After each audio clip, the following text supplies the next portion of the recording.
अखाड़ा में आज 4 अहम खबरों की ओर फोकस करेंगे और उसकी इनसाइड और डिटेल स्टोरी आपके सामने होगी। पहली खबर है कावड़ रूट पर जारी नए आदेश को लेकर, जिस पर नया सियासी संग्राम छिड़ गया है। कावड़ रूट पर पर्दे के पीछे की पूरी स्टोरी दिखाएंगे आपको आज अखाड़ा में। इसके अलावा दिखाएंगे कि कैसे यूपी में सियासी लड़ाई मोहरे पर आई है। उसके अलावा ओलंपिक से जुड़ी बड़ी खबर की भी चर्चा होगी। पेरिस से रिपोर्ट दिखाएंगे कि कैसे ओलंपिक से पहले पेरिस में बवाल मचा हुआ है और जुलाई में सैलाब कैसे आउट ऑफ कंट्रोल हो गया है। इसकी शहर शहर से आई रिपोर्ट भी आपको दिखाएंगे। लेकिन सबसे पहले बात कावड़ रूट पर पर्दे की खबर की करते हैं।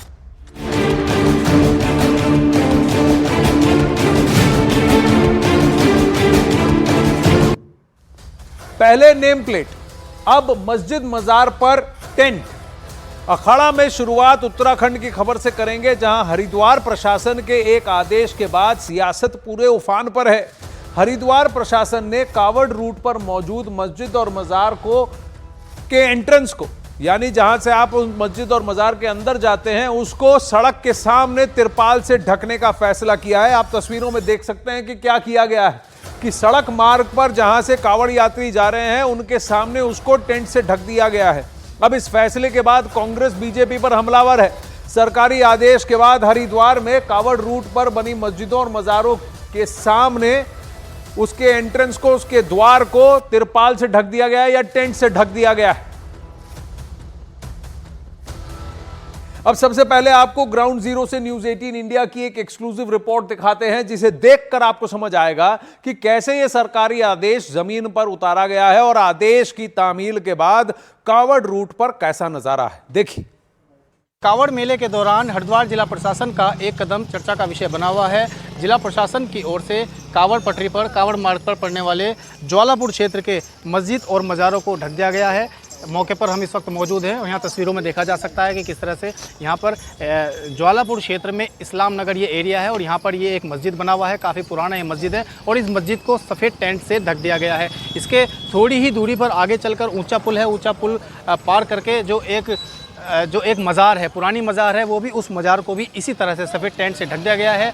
जो इसके संचालक हैं, जो केयरटेकर हैं, उनका कहना है कि उनको इसके बारे में कोई भी जानकारी नहीं है। 2 दिन पहले प्रशासन के लोग आए और इसको जो है ढक दिया गया। स्थानीय पुलिस ने इसको यहाँ पर ढक दिया गया है। हालांकि प्रशासन की ओर से किसी तरह की स्पष्ट रूप से कोई ठोस जानकारी इसको लेकर नहीं दी जा रही है कि आखिर क्यों इस कार्रवाई को किया गया है, क्या इसके करने की ज़रूरत पड़ी। जो लोग हैं उनका कहना है कि सालों से यहाँ पर कावड़ इसी तरह से चल रही है। किसी तरह की कभी भी कोई वाद विवाद की, कोई झगड़े की कोई भी स्थिति यहाँ पर नहीं बनी है। लेकिन प्रशासन के अधिकारी कैमरे पर आकर बोलने से ज़रूर बच रहे हैं, लेकिन स्पष्ट तौर पर वो जो है बाइट देने के लिए भी इसमें मना कर रहे हैं। लेकिन उनके पास कोई स्पष्ट जवाब भी नहीं है कि क्यों ये कार्रवाई करनी पड़ी, क्यों ये अटपटी कार्रवाई की गई है और क्या इसका कारण रहा है। न्यूज़ 18 पुलकित शुक्ला, हरिद्वार।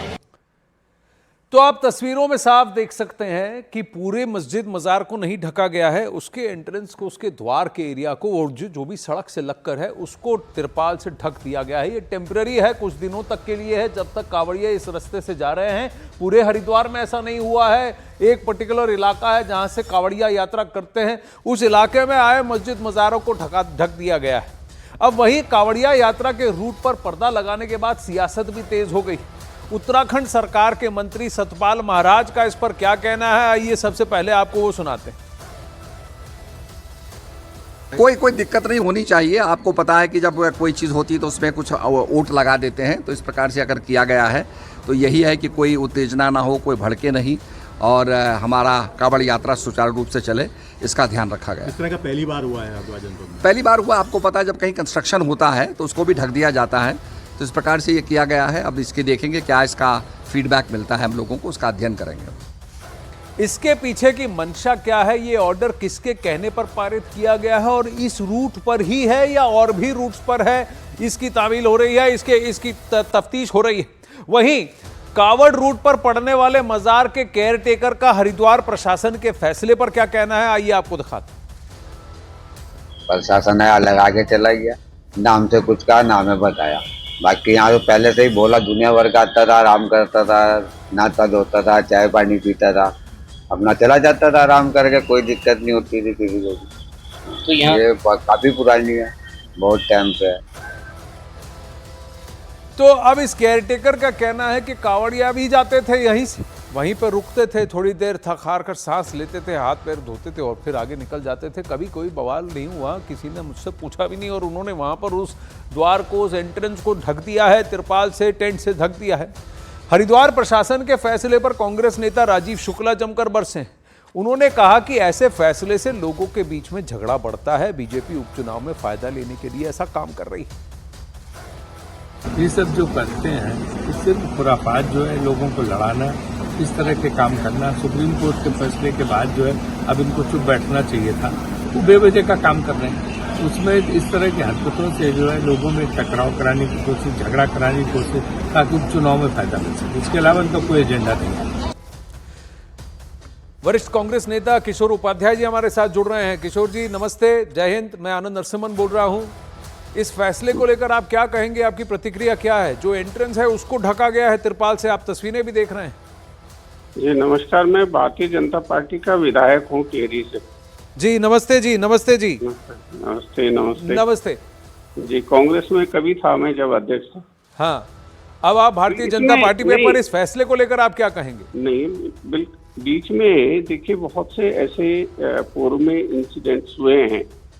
मैं कह रहा हूँ कि सब लोग नहीं करते हैं, लेकिन वहाँ पर कुछ जो है इस तरह के जो वहाँ पर एस्टेब्लिशमेंट हैं, वो लोगों के साथ जो कांवड़िए हैं उनके साथ बदतमीजियाँ हुई, पत्थरबाजी हुई, इस तरह की स्थितियाँ पैदा हुई है। तो इसमें नुकसान क्या है? अगर मान लीजिए उनका तो भलाई हो रहा है कि भाई किसी इस तरह का अनटोवर्ड इंसिडेंट ना हो, इसमें ऐतराज क्या है? शुक्ला जी हो या कोई भी व्यक्ति हो, ऐतराज क्या है इसमें?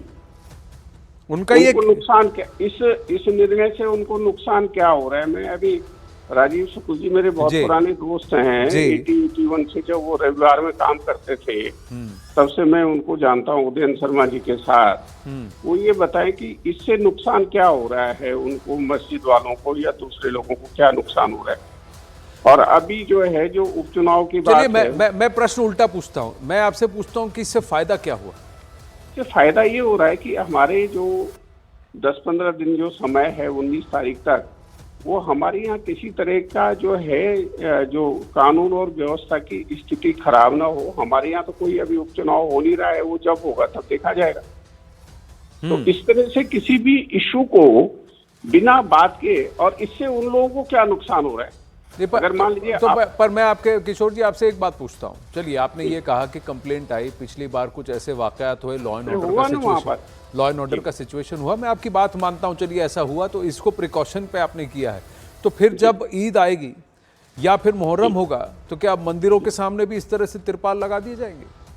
नहीं, अगर मंदिरों से या किसी भी उससे, किसी भी स्थान से अगर कोई इस तरह की स्थिति पैदा होती है तो वो रोकना तो सरकार का काम है ना। जनता ने ये जिम्मेदारी हमें दे रखी है, तो उसमें बुराई क्या है? या किसी मंदिर के सामने अभी तक अगर कोई इस तरह की स्थिति आई है, जब मुहर्रम हुआ या ईद हुई या कोई बात हुई है, तो वो बताएं। इस समय हुए हैं हरिद्वार में कुछ इंसिडेंट हुए वहां पर, क्योंकि थोड़ा कंसंट्रेशन है उस तरह के प्रतिष्ठानों का, और उसमें मैं ये नहीं कह रहा हूँ कि उन सबके उस पर मैं कोई वो नहीं कर रहा हूँ, प्रश्न नहीं उठा रहा हूँ, लेकिन कुछ लोग होते हैं ना हुलीगन्स टाइप के जी, अब वो वातावरण खराब करने के लिए जो है इस तरह की स्थिति पैदा कर देते हैं।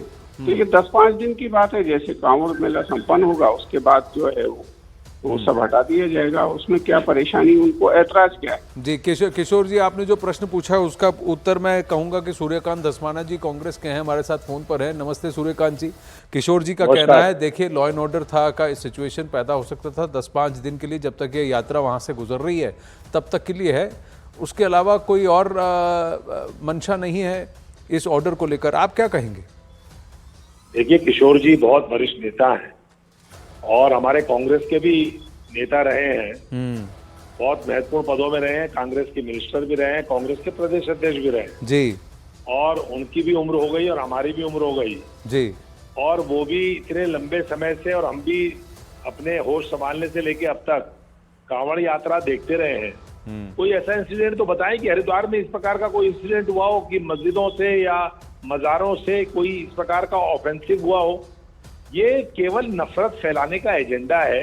अब किशोर जी उस पार्टी में है तो उस बात को नहीं बोल पाएंगे, लेकिन कोई जस्टिफाई नहीं कर सकता इस देश के अंदर ये जो नफरती एजेंडा चल रहा है, बार बार ये फेल हो रहे हैं उस एजेंडे में, बार बार लोग इनको सबक सिखा रहे हैं। अब आप ये बताइए कि पूरे रास्ते में, पूरे रूट में, जो भी रूट हरिद्वार में कांवड़ का आता है, चाहे वो उत्तर प्रदेश से आवे, चाहे वो दिल्ली से आवे, चाहे वो हरियाणा से आवे, कहीं से आए, कांवड़ियों की सेवा करने में सब लोग आगे रहते हैं, तत्पर रहते हैं। कांवड़ियों की सेवा करने के लिए हिंदू भी, मुस्लिम भी, दलित जाति के लोग भी, पिछड़ी जाति के लोग भी, सब कैंप लगा करके भोजन खिलवाते हैं, दलित और पिछड़े लोगों जी को आपने आराम कहा करवाते हैं। तो किशोर जी आप उत्तर दें, लेकिन मैं बस सूर्यकांत जी एक बात कहूंगा, दलित पिछड़ा भी हिंदू ही हैं, तो उनको अलग करके ना, उनमें नहीं, उनको अलग करके ना बताएं, वो भी हिंदू ही हैं।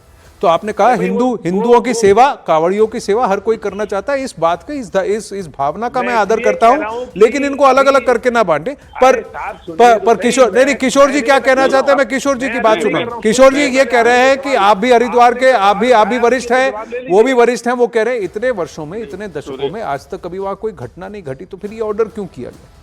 नहीं, सूर्यकांत जी हमारे बहुत वरिष्ठ और मेरे पुराने साथी रहे, मेरे साथ उन्होंने लंबे समय तक काम किया है जी। वो मुझे, अगर आप थोड़ा समय देंगे तो मैं आपको 2 घंटे में बता दूंगा कि कितने इंसिडेंट वहाँ पर हुए हैं।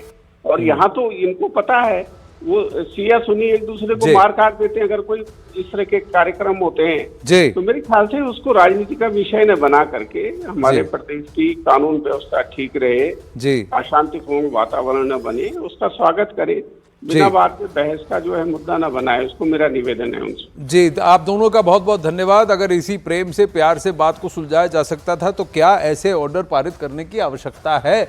और अगर ऐसे ऑर्डर पास किए गए हैं तो क्या इससे कोई लाभ होगा, law and order situation control होगा? देखने वाली बात होगी। आगे बढ़ते हैं, खबरों का अखाड़ा और ये सिलसिला खबरों का आगे बढ़ाते हैं। मस्जिद और मजार के आगे पर्दा लगाने के विवाद पर कांग्रेस नेता रणदीप सुरजेवाला का बयान सामने आया है। उन्होंने कहा कि कावड़ शिव भक्ति के लिए है, हिंसा के लिए नहीं है।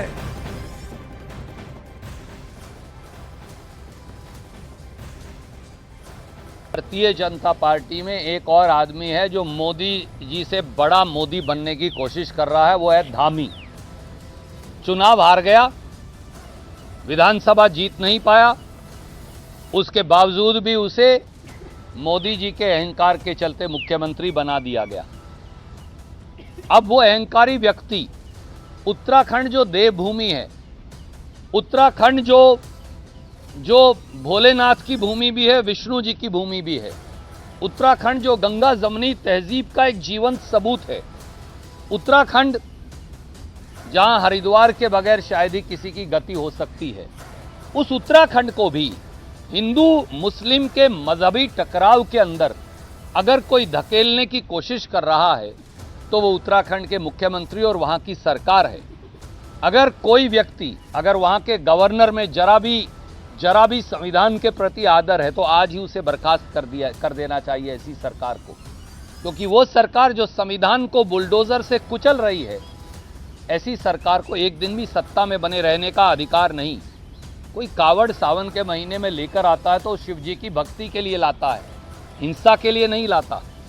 और अगर हिंदू, मुसलमान, सिख और ईसाई वहाँ नहीं है, पर ये 3 बिरादरियाँ तो हैं, हिंदू, मुसलमान और सिख हमारे भाई जो हैं, अगर वो मिलकर उन यात्रियों की सेवा करते हैं तो ये देश की गंगा जमनी तहजीब का सम्मान है।